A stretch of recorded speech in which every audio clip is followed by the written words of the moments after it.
Chapter 26, Fame and Fortune. Nothing could be accomplished in the dark of night. After much discussion, it was decided that the captain, whose name was Igor, and Mr. Jorgensen, who had carved the ship, and a fellow named Bert, who had won the Viking tree-tossing contest, would accompany Halvor, Boom, Winger, Myrtle, and the Merbaby on the journey. That was as many people as the boat could safely carry. Captain Igor went off to fetch his charts, while Mr. Jorgensen went to hook up his boat trailer to his truck. Bert went to tell his wife that he'd be gone at sea for a few days. The rest of the Viking membership filed out of the Cedar Hall, each aglow with a new sense of wonder and pride in their heritage. If the merfolk are real, does this mean those stories about the two-headed serpents are real? Fuzzy Slippered Man asked on his way out. Guess so, another man answered. Come, boys, let's go home and prepare, Halvor said. It was already morning, though it was hard to tell through the heavy clouds that encircled Fairweather Island. The storm let loose, churning up the sea, overturning garbage cans and filling the gutters with rain. Back at the Broomses, the nervous crew prepared for their journey. Dress for bad weather, Halvor advised, donning a wool cap and a heavy peacoat. Myrtle, weakened and dizzy, needed help with her layers. Boom tugged and buttoned as his sister complained that she was too hot. With her white fuzzy face sandwiched between a black knit hat and a black turtleneck sweater, she looked like an Oreo. No one bothered to layer the baby. After all, she swam in icy ocean water, so a drop in the temperature wouldn't bother her. She lay in the laundry basket, snoring like a dog with a head cold. Winger called his mom again. She'd find out if he missed school, so he had to tell her a partial truth. She basically freaked out. A Viking ship? Everyone could hear her voice screeching through the receiver. A Viking ship? You'll drown. You go to school, young man, so you can win that certificate. Winger always had perfect attendance, which always earned him a certificate for a month's supply of ice cream sundaes at the Fairweather Dairy Emporium, and a notice in the Fairweather News, which Mrs. Wingingham liked to show her friends. You go to school. He hung up the phone. I'm sorry, I can't go, he said to Boom, but you know I'd do anything for Myrtle. His cheeks turned red the way they always did when he said Myrtle's name. I know, Boom told him. When you get to school, tell Principal Prunewallop that Myrtle and I have the swine flu. That way she won't make me do detention in her office. Okay, Winger agreed. Button up, everyone, Halvor said. It's cold outside. I don't want to go, Myrtle whimpered. I can't leave. You have to go, Winger told her. You have to get better, Myrtle. He gave her a hug. With a lingering look, and after spitting out a stray fuzzy, he left for school. Mr. Broom, who had spent the night in the entryway closet, came out for a moment to eat some rye toast, but the sound of the wind raging down the chimney sent him fleeing back to his safe cave. So caught up in his own world, he didn't notice that his daughter's appearance had changed dramatically, nor did he notice that everyone was dressed for a sea journey. It would have taken Boom too much time to explain the situation to his father anyway. We'll just have to leave him a note, he decided. I'll write that we'll be back in a few days. Boom couldn't bring himself to tell his father that Myrtle might die. He was afraid the truth would send his father to a place that was deeper and darker than the closet. Boom zipped up his jacket just as Winger rushed back inside, waving a newspaper. Big trouble, he cried, his glasses fogging. Big, big, big trouble. He pressed the paper into Boom's face. Boom stepped back so he could actually see the front page. Boy finds Merbaby, the headline read.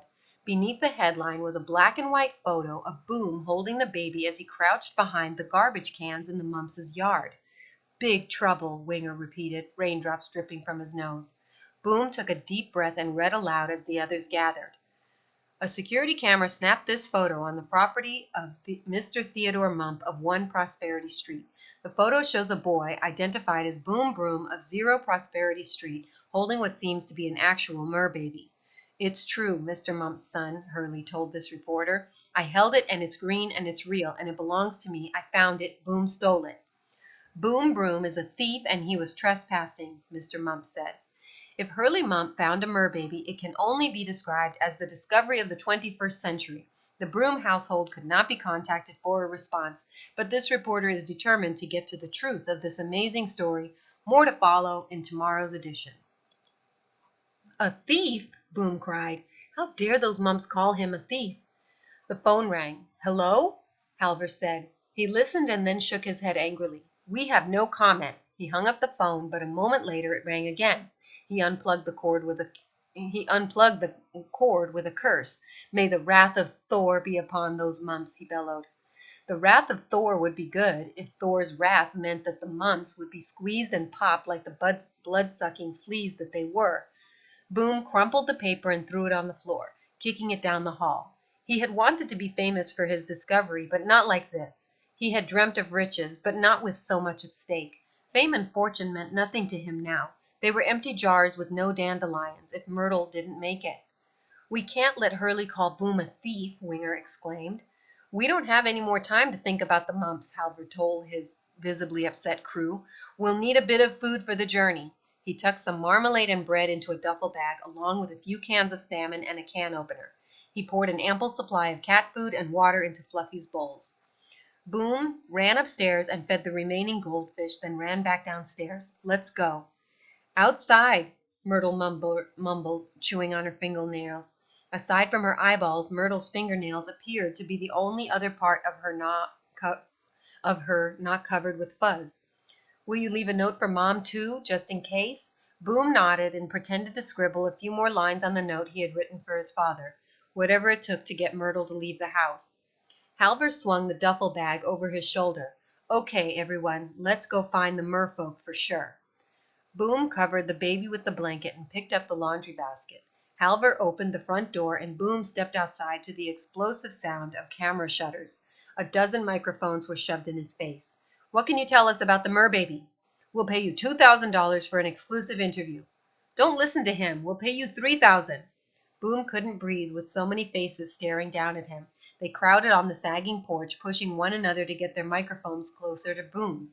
Photographers held cameras above their heads and madly snapped. Flash bulbs popped and sizzled. Reporters threw so many questions Boom's way he felt like a wall, and the questions were the red rubber balls hitting him square on, one right after the other. He froze with a grimace. "Boom, where are you going with that laundry basket? Boom, where are you hiding the baby? Do you intend to harm the creature? Did you steal it from Hurley Mump?" Halvor pulled Boom back into the house and closed the door.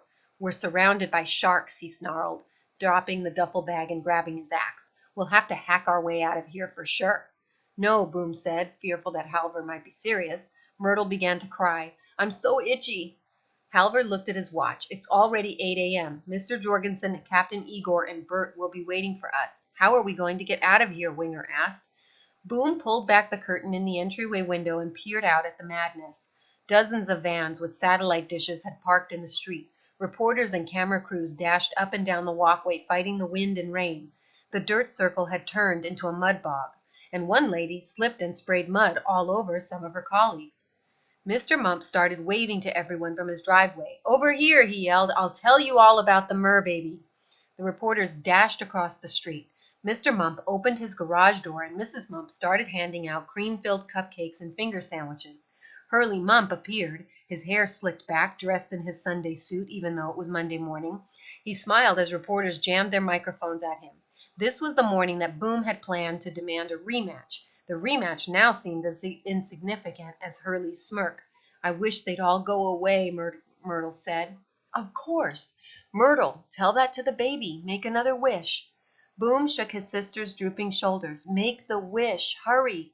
He lifted the blanket, but the basket was empty. He looked around. "Where is it?" "There," Winger cried. The baby had flopped her way to the top of the stairs, heading for the bedroom. Boom didn't need anyone to convince him to go get the creature. Regardless of how much spitting and growling she did, this was not the time for cowardice. He ran up the stairs and found the baby chewing on his slippers. "You've got to let me pick you up again," he told her, reaching forward. She greeted Boom in her usual manner. Boom wiped the spray of spit from his cheeks as the baby snarled and thumped her tail on the carpet.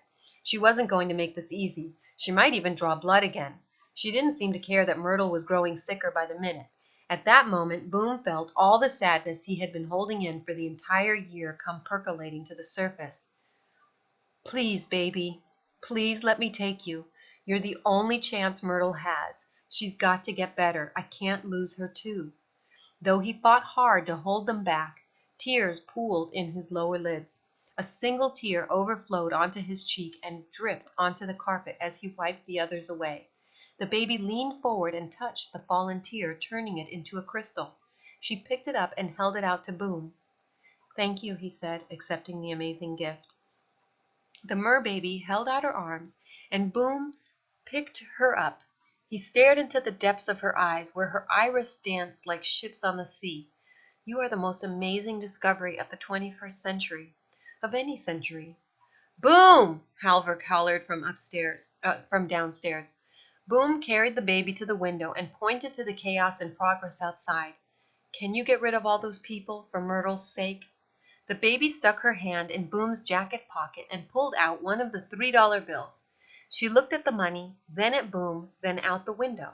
She pointed as a delivery van pulled in between two television station trucks. Neither the Mumps nor the reporters took notice. They were too busy with Hurley and the cupcakes, too busy keeping themselves dry from the rain and safe from the wind. The delivery guy got out and opened the back of his van, pulling out boxes labeled Department of Treasury. End of chapter 26.